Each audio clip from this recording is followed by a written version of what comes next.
Jueves 7 de diciembre. Saludos, señoras, señores, bienvenidos un día más a este espacio, a esta revista de prensa. Vamos con nuestro habitual repaso, entre fiestas, a las portadas de los diarios que se editan en nuestra ciudad, en Córdoba.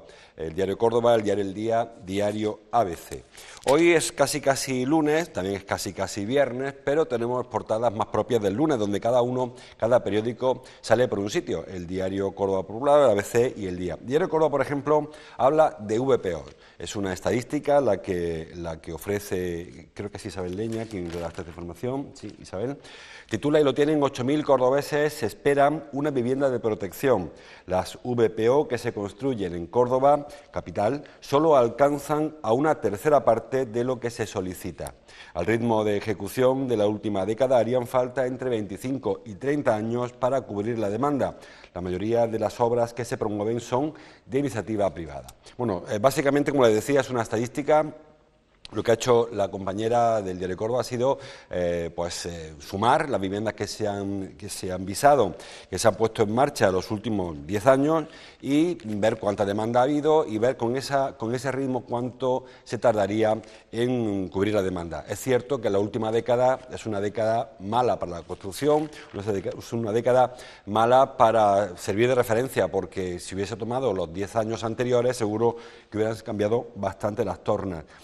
Como dice la información, hay en torno a 8.000 demandantes y solo hay 2.500 viviendas adjudicadas desde el año 2008.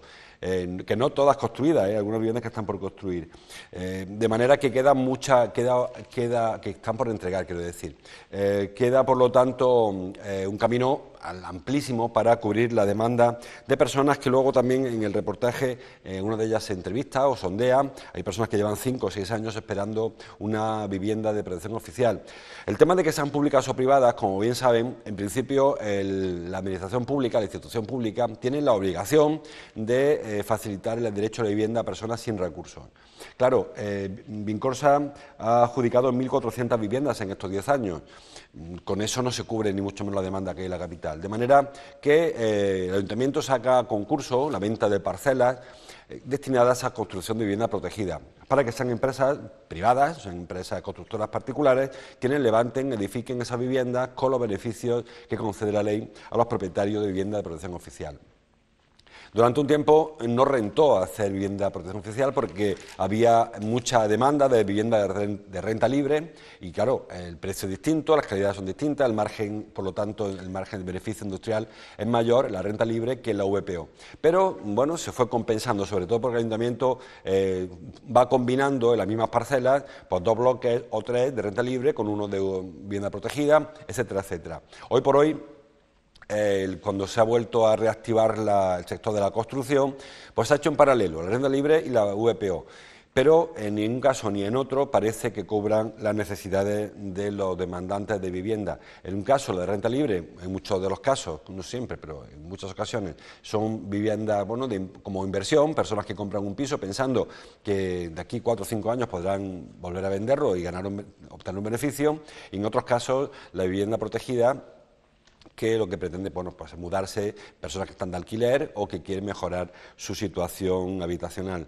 En cualquier caso, las estadísticas están ahí y la lectura que hace el diario Córdoba me parece más que correcta. Hay una gran demanda de vivienda, aunque también hay que reconocer que en Córdoba hay muchos carteles colgados en las calles de "se vende", porque no se ha reajustado aún el sector inmobiliario. Quizás sí el de la construcción, que vuelve a levantar grúas, pero todavía hay muchísimas viviendas en barrios como Ciudad Jardín, el casco histórico, con muchos carteles de "se vende", y no hay compradores para determinadas viviendas, y sí que los hay para vivienda nueva, tanto protegida como de renta libre.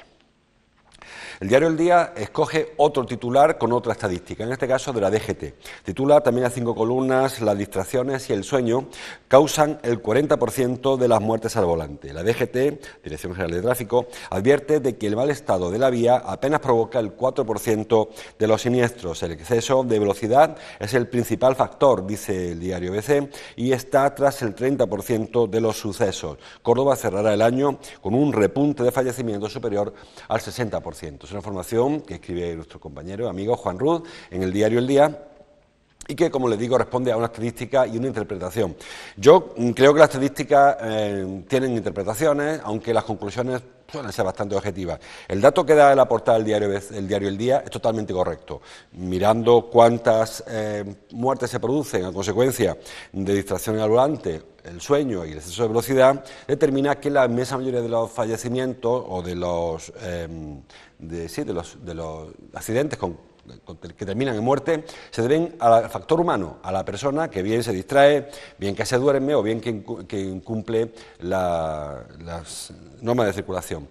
Y que solamente el 4% se debe al estado de las vías, es decir, en vías que por su trazado, por el bacheado que tengan o porque le falte algún quitamiedo, la razón que sea, provocan accidentes, los famosos puntos negros. Claro, lo que no reconoce esta estadística, o al menos así lo entiendo yo, es que casi todos los accidentes mortales que se producen, no todos, pero casi todos se producen por choques, colisiones frontolaterales. Vehículos que circulan uno en una dirección y otro en la otra, que colisionan y provocan el fallecimiento. Hay otros que se ocasionan a consecuencia de salida de la vía.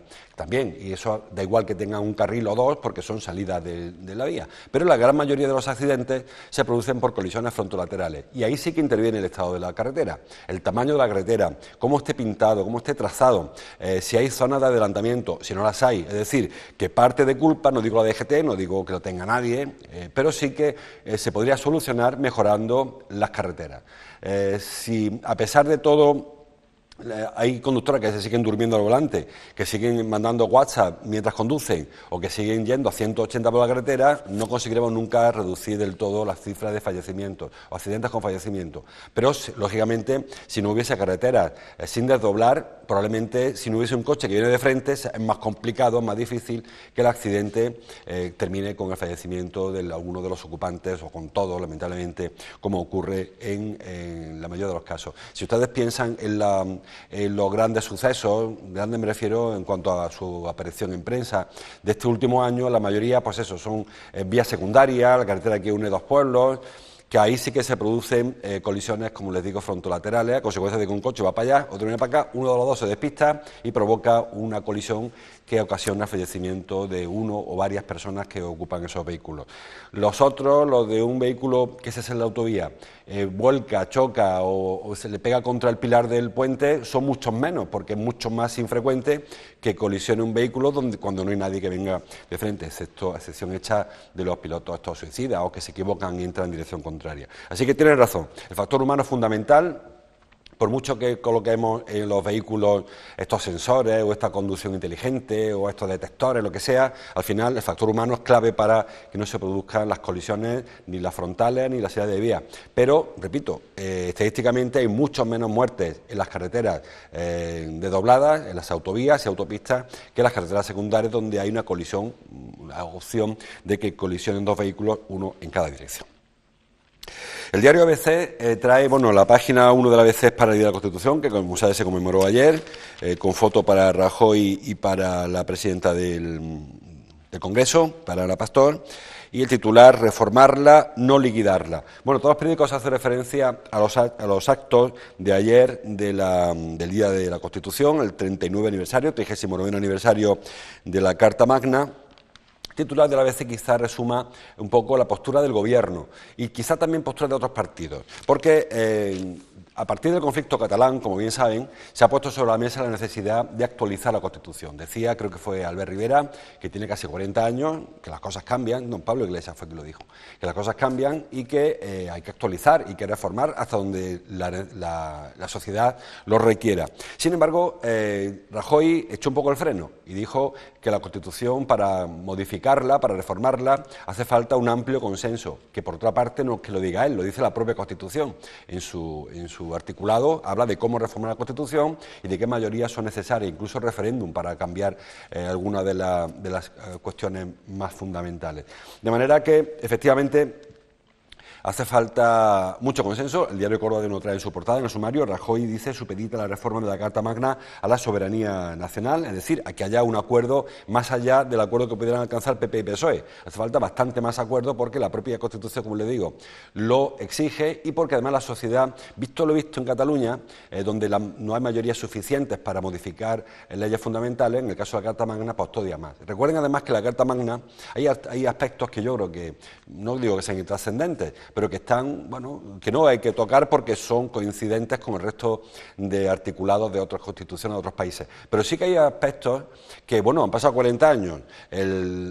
Por supuesto, el tema territorial, que se quedó un poco sin resolver en el 78, cuando se articuló la España de las autonomías, incluso la forma del Estado, se aceptó una monarquía parlamentaria y que 40 años después hay que la cuestiona. Bueno, pues habrá que plantear si esa es la forma de gobierno, la forma de Estado que España quiere o precisa o necesita o la gente quiere. Recuerden que la Constitución se aprobó en el año 78, que tuvieron posibilidad de votar en esa época, habían nacido al menos en el año 60, con 18 años, creo que incluso había mayor exigencia, pero al menos en el año 60, con lo cual nadie que tenga hoy menos de 50 y 60 años largos pudo votar esa Constitución, con lo cual, hombre, pensar que las nuevas generaciones, la gente que se incorporó después, gente menor de 60 y tantos años, no la votó, es como para plantearse la necesidad de actualizarla. Dice Rajoy reformarla, no liquidarla. Nadie plantea liquidar la Constitución, lo que sí se plantea es actualizarla y adaptarla a una sociedad del siglo XXI, con las demandas que tiene la sociedad ahora. Muchas veces se pone en cuestión la necesidad de modificar la Constitución. Hay constituciones de nuestro entorno más jóvenes y más modificadas que la nuestra. Es verdad que hay algunas otras que son antiquísimas que no se tocan apenas, pero los textos se escriben un día y se modifican al siguiente y no ocurre nada. Es decir, que el argumento de que sirve y que por lo tanto para qué tocarla, bueno, sirve, está bien, pero es mejorable. Con lo cual entiendo que al final, lo quiera o no Rajoy, lo quiera o no Pedro Sánchez o Pablo Iglesias o Albert Rivera o quien sea, habrá que pensar seriamente reformar la Constitución. ¿Hasta qué nivel? Bueno, hasta el nivel, supongo yo, que lo demande la sociedad y no hasta el nivel que requieran los partidos políticos, que no son sino reflejo de la voluntad popular a través de la soberanía nacional, que reside, como saben, en nuestras cámaras, en el Congreso, sobre todo, y en el Senado.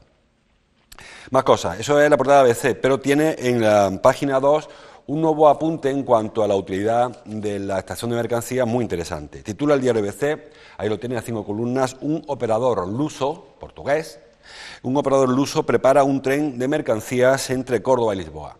La empresa Midway, que se llama, participada por la naviera MSC, quiere empezar el año próximo, 2018. Bueno, en la semana pasada, o esta semana, la verdad que un lío corto de la fiesta, hablábamos de la irrupción de Maersk, que es una empresa danesa que se dedica al transporte de estos macrocontenedores, contenedores que se mueven en los grandes barcos mercantes. La intención, como les decía, de instalarse en el Higuerón, en nuestra central intermodal, en logística, el parque logístico de Higuerón. Ahora se une esta empresa, Medway. Bueno, lo que quiere hacer Medway es fretar un tren semanal entre Lisboa y Córdoba, con paradas en Mérida y en Sevilla, porque la línea existe ya entre Lisboa y Mérida. Ahora habría que ampliarla hasta Sevilla y luego hasta Córdoba, con la intención de introducir los productos que ellos transportan, que le llegan al puerto de Lisboa, al puerto de Sines, en Lisboa, traerlos hasta el interior de la península, en este caso hasta Córdoba, y desde Córdoba, pues luego redistribuirlos por carretera, se supone, traerlo en tren desde el puerto de Lisboa, como les digo, a Córdoba en tren, y desde Córdoba redistribuirlos en grandes tráiler. Para ello, pues se va a plantear alquilarle a Renfe, saben que en el 2018 se va a liberalizar el tráfico de ferrocarril, alquilarles una vez a la semana la vía para traer pues estos grandes plataformas de 18 vagones o plataformas más que vagones para transportar mercancías. Bueno, es una opción interesantísima que se une a la de Maersk.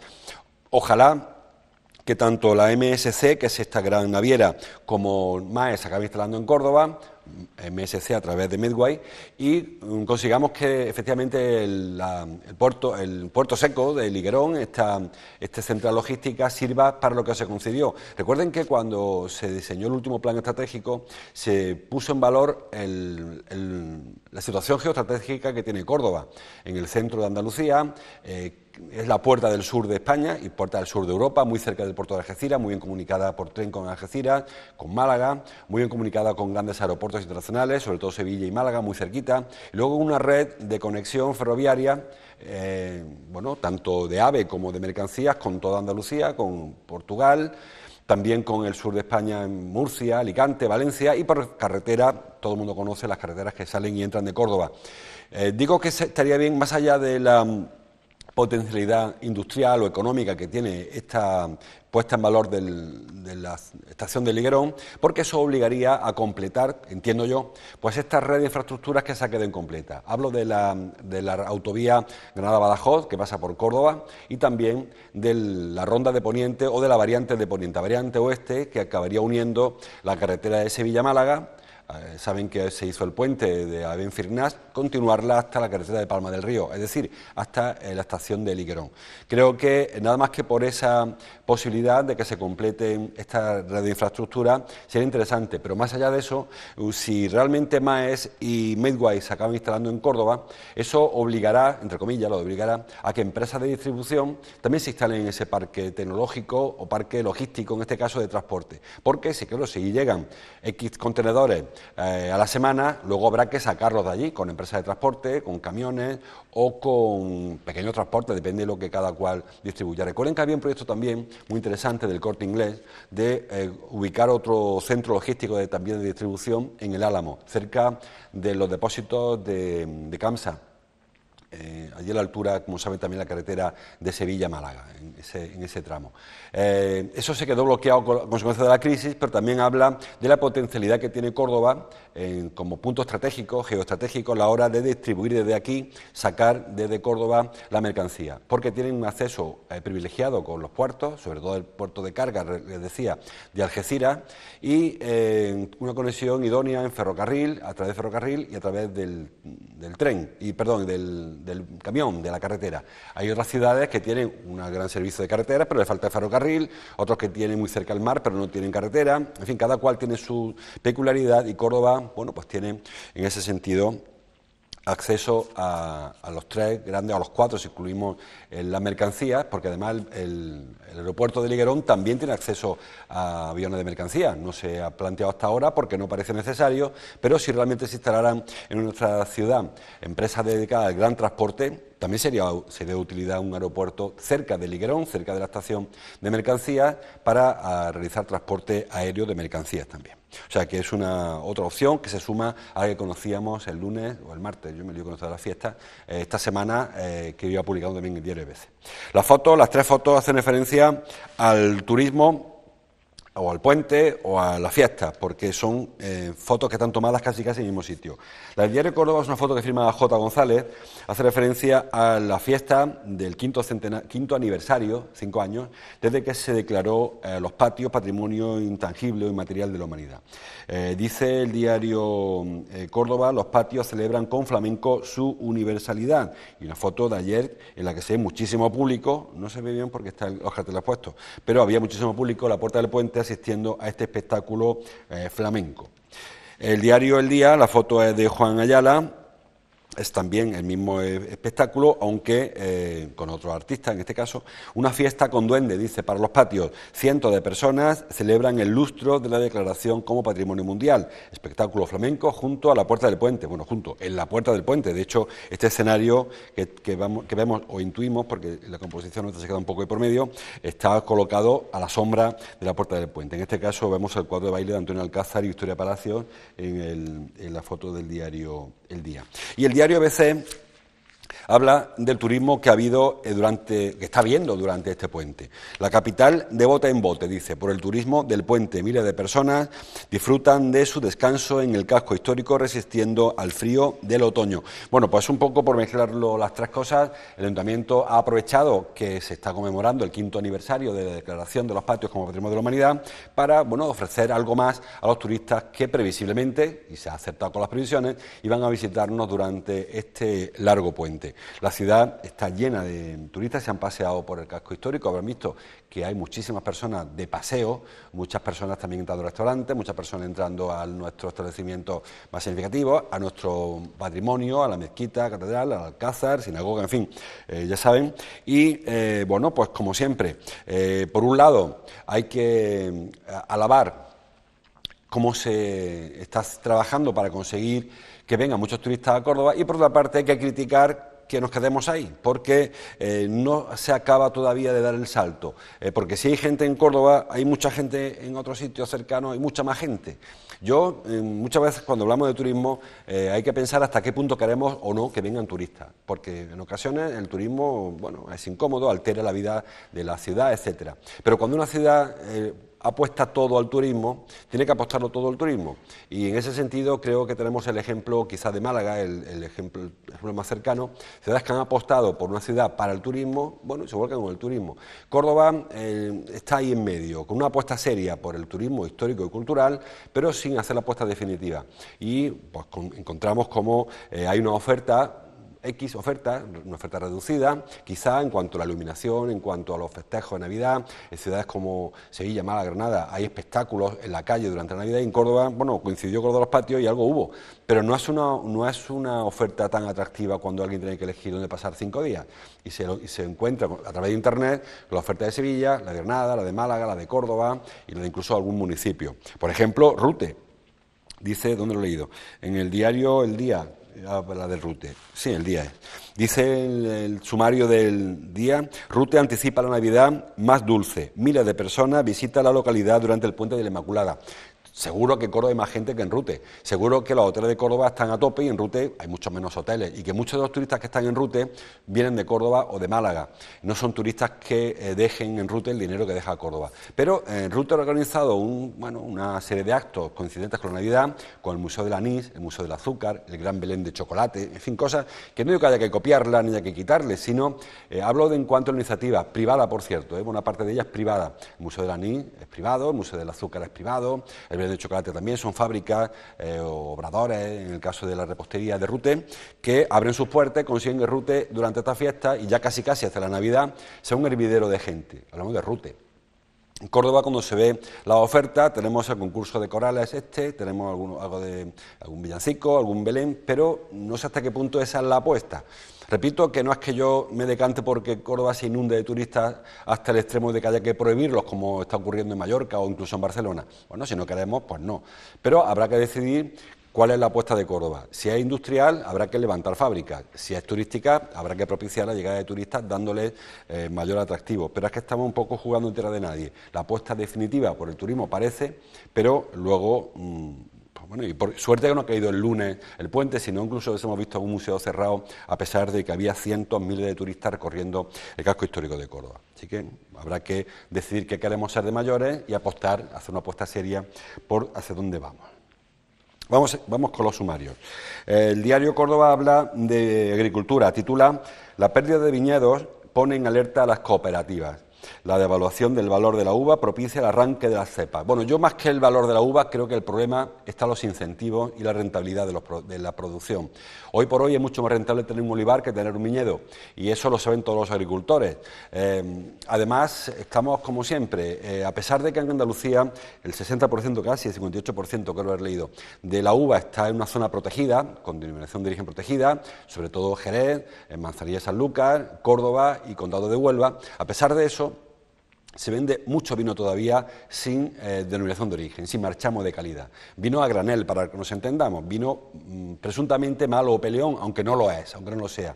Ha habido regiones en España, zonas vitivinícolas en España, hablamos fundamentalmente de Rioja, o hablamos de Ribera del Duero, o más recientemente otras zonas que se han incorporado a este vino de calidad, donde han hecho una labor de marketing muy interesante y han puesto el vino muy arriba. Siempre lo pongo de ejemplo: cuando ustedes lleguen a un establecimiento de hostelería a tomar un vino, si quieren vino bueno, piden otro vino, no se pide vino de Córdoba, lamentablemente, y probablemente sea mejor vino de Córdoba que el vino que nos vendan de Jerez, que puede ser vino peleón o no.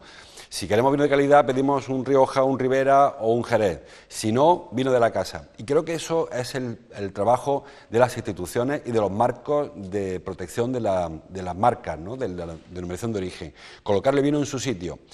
Habrá vino mejor, vino peor. independientemente de qué marca tenga el vino, de qué marca me refiero a que hay denominación de origen. Sin embargo, tenemos ese sonsonete de que el vino de Córdoba es el vino corriente, es el vino malo, es el vino peleón, mientras que el vino bueno es el que nos venden otros.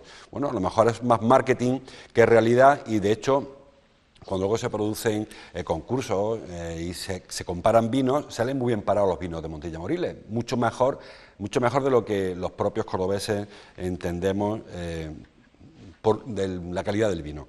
Así que creo que es un trabajo importantísimo de marketing para conseguir que el vino tenga importancia y valor. A partir de ahí se puede hablar de rentabilidad del viñedo frente al del olivar, se puede hablar de muchas otras cosas, pero hoy por hoy es más rentable tener un olivar que tener un viñedo porque el vino al final no es rentable. El precio de la uva baja, sobre todo porque la uva se vende en ocasiones casi al montón y porque además seguimos teniendo un problema con el segundo paso, la industrialización de nuestro vino.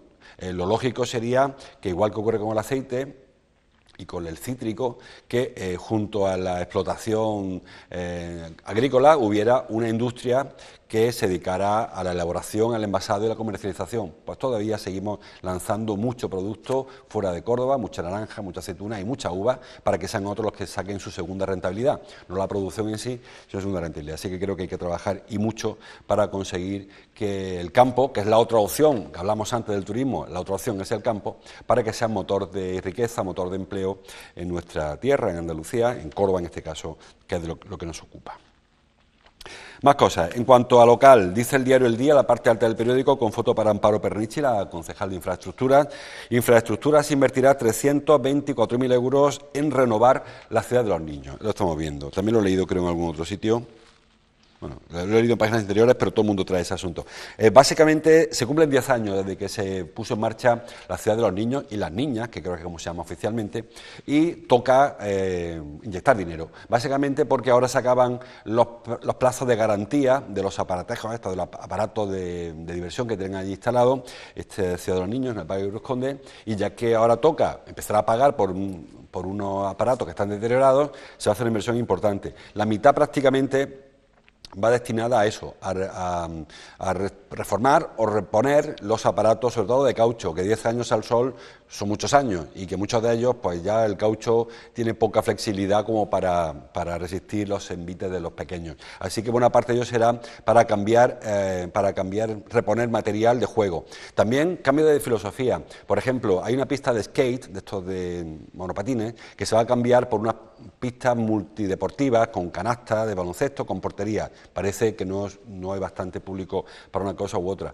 También hay una balsa, una lagunita pequeñita que obliga a tener allí un monitor, un salvavidas, un socorrista, porque, bueno, no es que haya mucha agua, pero los niños son pequeños y obliga a tener siempre allí alguien pendiente. Parece que se va a secar esa laguna y se va a instalar otro tipo de aparatos de agua también para el verano, cañones de agua y algún otro atracción, menos peligroso y más también está igualmente efectivo para el verano. En fin, una actuación integral que lleva un dinero importante, 325.000 euros de inversión, que se va a hacer en un par de fases y que en principio no ha salido a concurso, se está terminando el pliego para que se licite. La intención, supongo yo, será concluirla el año próximo porque el plazo de ejecución es corto, creo que son 3-4 meses. Así que primero hay que convocarlo, hay que adjudicarlo y luego habrá que construirlo. Y sobre todo teniendo en cuenta que hay elecciones en mayo del 2019, seguro que para esa fecha estará ya más que inaugurado. Esperamos todo. Más cosas del local, dice el diario El Día que el frío remitirá el fin de semana. Tras varios días de mínima bajo cero. Bueno, frío es una noticia porque hace mucho frío, ya lo saben todos, así que, bueno, son rachas que tocan, ahora toca esta racha de frío polar, parece que se va a suavizar en algo las temperaturas, pero toca lo que toca. En invierno toca frío, en verano toca calor y ahora pues toca frío. Es verdad que hace más frío de la media normal, de la media que corresponde a Córdoba en este otoño.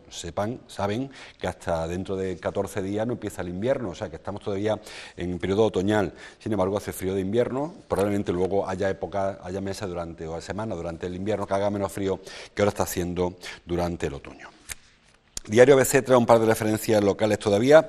Por ejemplo, dicen que detectan un presunto desvío de fondos en la residencia pública de Montoro. Bueno, es una información un tanto confusa que da el diario ABC. Parece que durante un periodo de tiempo hubo una coincidencia en cuanto a la titularidad de la residencia de Montoro y de la empresa que prestaba el servicio de ayuda domiciliaria, que además estaba ubicado físicamente en la propia residencia de mayores de Montoro, es decir, que coincidían en el espacio. Y eso hace sospechar a los trabajadores de la residencia, perdón, de la ayuda domiciliaria, que se van derivando fondos hacia la residencia en detrimento de ayuda domiciliaria. Bueno, es una investigación que se ha puesto en marcha y que determinará si es cierto o no que se debieron fondos de un sitio al otro, si hubo algún beneficio espurio, es decir, un beneficio delictivo, que alguien se lo llevó, o si fue un simple movimiento de fondos entre una empresa que dedicaba más dinero a un sitio que al otro y el dinero era el mismo. Quiero decir con esto, si al final fue atención social, servicio social,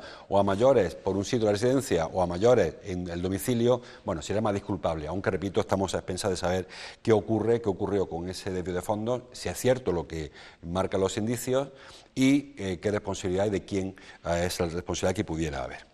La otra información que aparece en el diario ABC es de deporte. El Córdoba, se refiere al club de fútbol, el Córdoba gasta 4 técnicos y 50 jugadores en ser colista de segunda. No parece que las cuentas sean las mejores, porque efectivamente el Córdoba tiene un currículum relativamente bueno.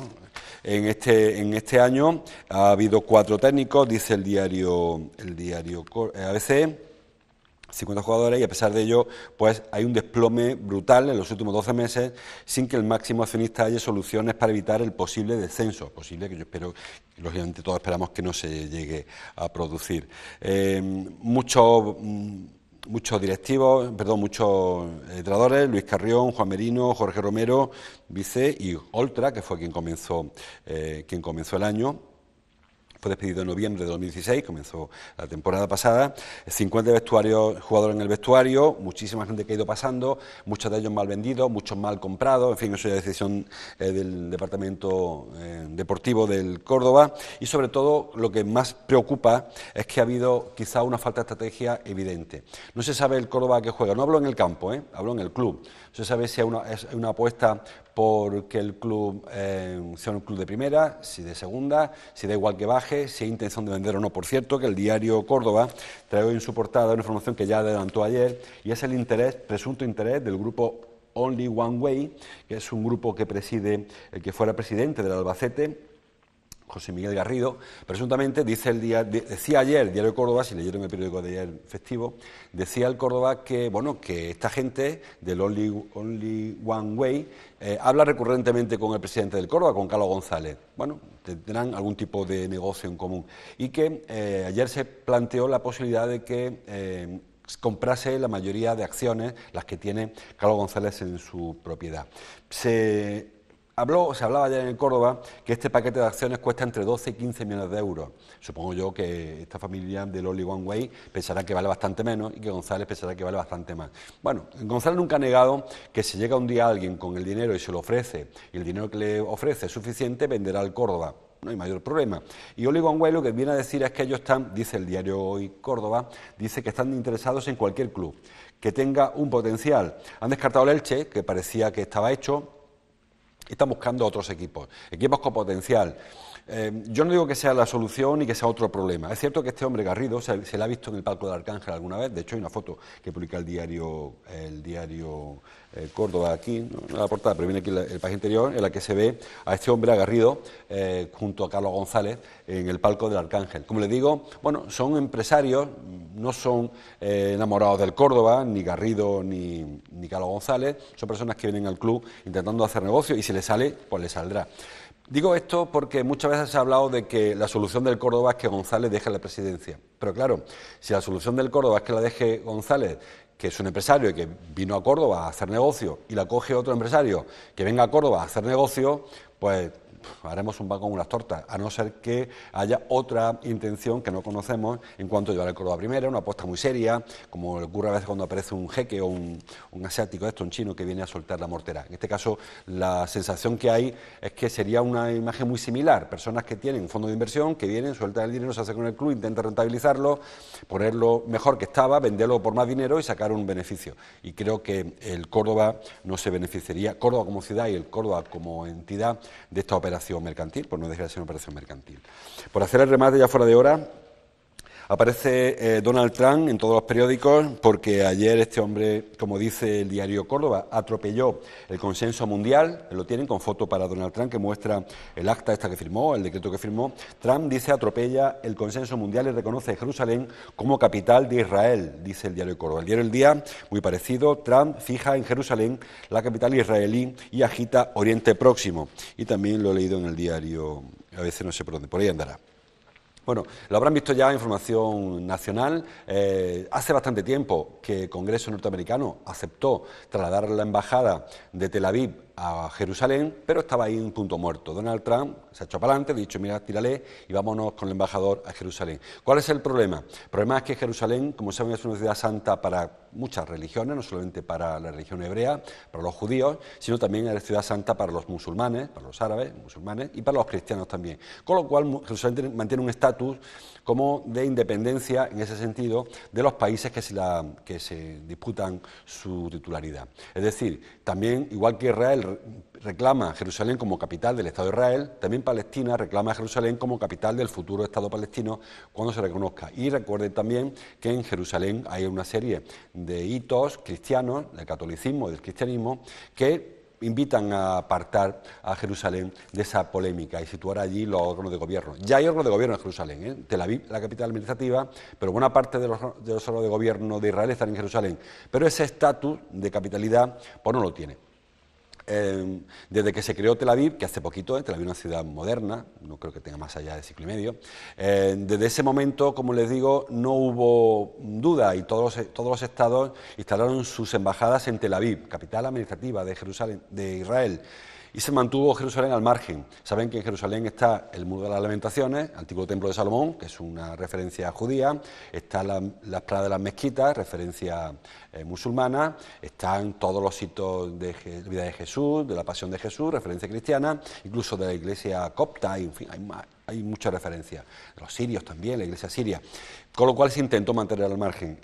Hoy Trump lo que ha hecho ha sido reconocer a Jerusalén como capital de Israel y eso ha provocado un pequeño o gran terremoto. Veremos a ver. Mañana es el día viernes, es el día que los musulmanes acuden a Jerusalén a rezar, a ver qué ocurre. Y recuerden también que Estados Unidos tiene grandes socios musulmanes, básicamente Arabia Saudí, que no le ha hecho ninguna gracia este reconocimiento, y luego todos los países vecinos de Israel, Siria, Jordania, Líbano, países musulmanes, todos ellos, Egipto, que mantienen pues esa tensión incluso prebélica o casi o pseudobélica con Israel, y que ninguno le ha hecho mucha gracia que Estados Unidos reconozca a Jerusalén como propiedad, como capital de Israel en detrimento de las reivindicaciones de los musulmanes. Veremos a ver cómo termina este asunto, ojalá que termine bien. Y el otro tema que hay coincidencia es el de la financiación. Veíamos antes, aparece Montoro en el diario El Día. Montoro, el ministro, enfría la negociación, dice, de la nueva financiación de las autonomías. Saben que aprovechando esto del tema catalán, de la Constitución,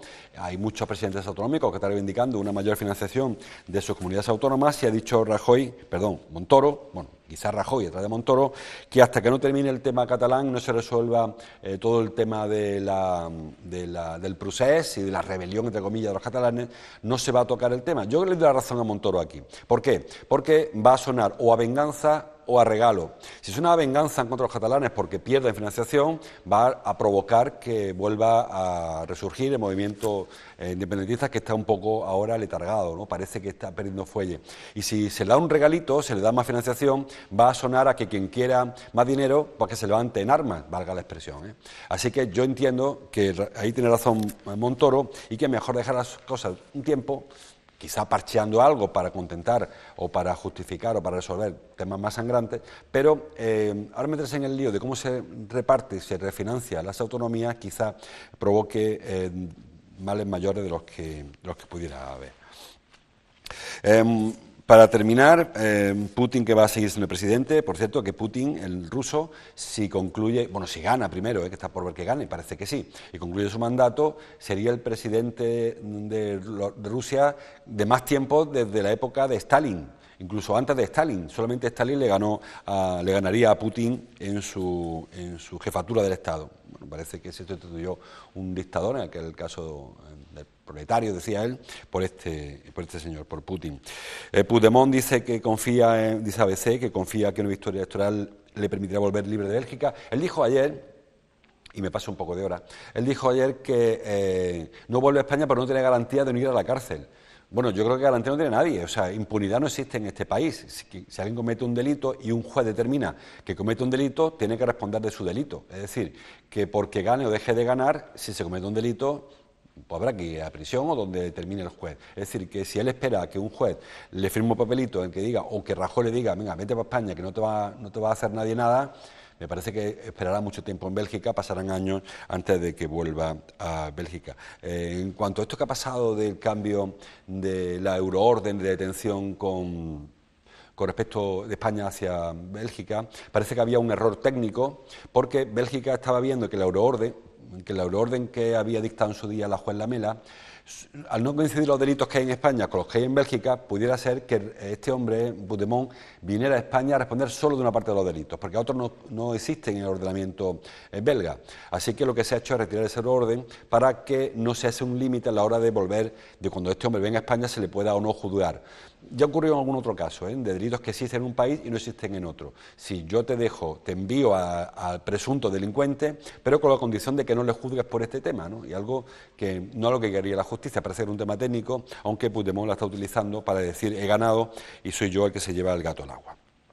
Y termina el diario ABC diciendo que los moteros tendrán que llevar una chupa obligatoriamente. Bueno, yo entiendo que lo de la chupa quizás no sea tan necesario, ven ahí la imagen, pero sí que es cierto que se ven en muchas ocasiones a moteros que van en tirantes y en chanclas, y evidentemente una persona que pone su vehículo a 80 o 90 por hora y que va en tirantes y chanclas, en caso de accidente, pues están muy expuestos. Así que no sé hasta qué punto lo obligarán a llevar una chupa X, una chupa de cuero, pero sí que una protección, lógicamente, deberían llevar. Y termina con foto para Johnny Hallyday, el Elvis Presley francés, que como saben falleció ayer a los 74 años después de una enfermedad que llevaba bastante tiempo alejado de los escenarios. Así que bueno, pues a los seguidores de este hombre de Hallyday, de Johnny Hallyday, pues sumarnos a su dolor. La verdad que nos pilla bastante retirados nosotros de ese gusto francés por esa adaptación del rock que hicieron con este Johnny Hallyday, un poco una especie de Miguel Ríos a la francesa. Lo dejamos aquí. Hoy es jueves, volveremos ya el lunes, mañana vuelve a ser festivo, el Día de la Inmaculada, así que el próximo lunes seguiremos leyendo la prensa juntos. Hasta entonces, como siempre, gracias por su atención.